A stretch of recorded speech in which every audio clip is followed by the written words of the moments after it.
Sobrang nagustuhan ko nga guys itong camera na to na CCTV. Dahil nanakawan ako ng dalawang palaman sa aking tindahan. Kaya nag-decide ako bumili ng camera na to. So sa Shopee 392 lang sa akin dahil meron akong voucher. Ewan ko lang sa iba. Pero talagang sulit na sulit dahil makikita nyo naman na napakalinaw talaga ng kanyang kuha. Sa ganung presyong halaga hindi mo makakalain na may mga CCTV para na ganito. Tapos pwede mo pa siyang i-connect sa cellphone. Tapos mamomonitor mo kahit nasaan kang lugar basta meron ka lang wifi or kaya data. Yan, so sa video na to guys papakita ko sa inyo yung install kong camera. Ayan siya guys, oh. Yan, so pagbukas po ng box, ito po siya. Ayan, meron siyang ano ba to, guide dyan. Ito yung guide nya. Yan, yung user manual. Yan, makikita nyo dyan guys kung paano i-connect sa cellphone tsaka i-install. Ayan, so ito naman yung pinakang camera nya guys, oh. Yan, para talaga siyang bulb na ilaw. Ayan. Kaya talagang easy to install lang siya.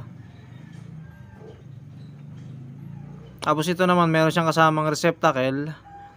Tapos meron na rin yan kasamang tornilyo guys. Yan. Ito siya. Yan. So dito po pala nilalagay yung memory. Ayan, oh. Tapos may nakasulat na receipt. I-reset pag ano. Close up natin. Ayan yung pinakang ano nya. May ilaw po siya eh. Ano. May ilaw. Ito yung pinakang camera. Actually mabigat pala siya. Akala ko eh ano lang.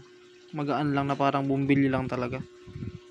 Mabigat din guys. Ito yung kanyang speaker, oh, pag magsasalita ka naman. Yan yung siguro yung ano. Kompleto naman siya. May receptacle na pala, oh. Ayan guys. So sinubukan ko muna rito ilagay nung una sa may loob ng tindahan namin. Kaso may kukonect ko na siya sa may wifi. Nahirapan ako kasi nakasulat pala doon sa may kanyang manual na hindi pala siya pwede sa 5G na wifi. So akala ko hindi na magagamit kasi yun nga nakalagay doon eh. Hindi ko na talaga may connect sa may wifi. Lagi nagpe-fail. Nainis na rin ako eh dahil akala ko masayang lang yung pera.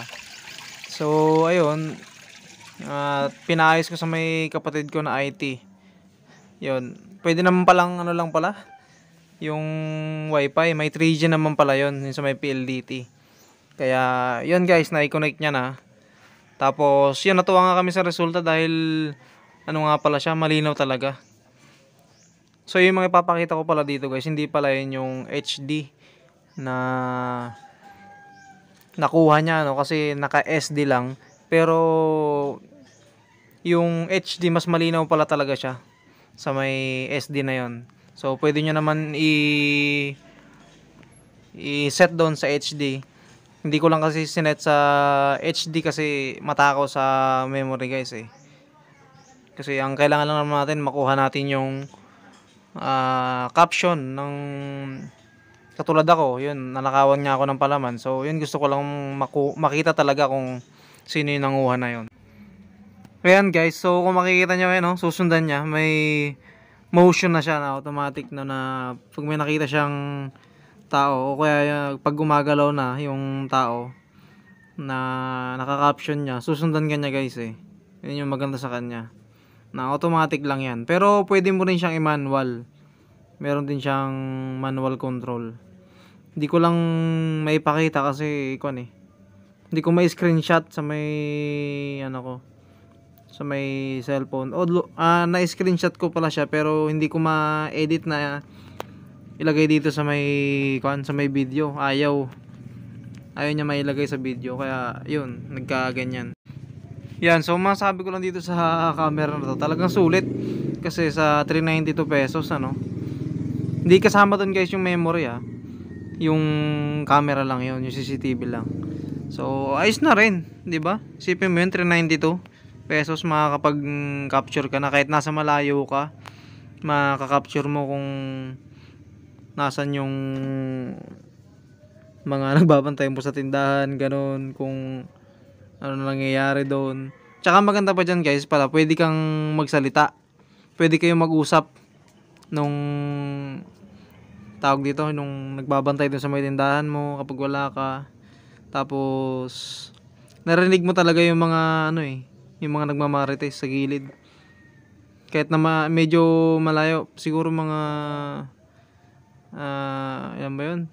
30 meters, mga ganun ba? Tama ba? Basta siguro mga, kung didipahin natin, siguro kahit mga 5 dipa yun kaya niya marinig, guys. Ang lakas talaga niya. Yun guys, hindi ko lang naipakita sa inyo yung pinakang tutorial kasi yung kapatid ko kasi yung gumawa nito So, yun lang. Panoorin nyo na lang ibang tutorial sa mga nag-post ng patungkol sa camera na to. Yun, so nag-review lang ako para gusto ko lang sabihin sa inyo na i-rate ko ng 10 itong camera na to, and very recommended din para sa akin na nagsisimula pa lang sa negosyo na tindahan na ganito.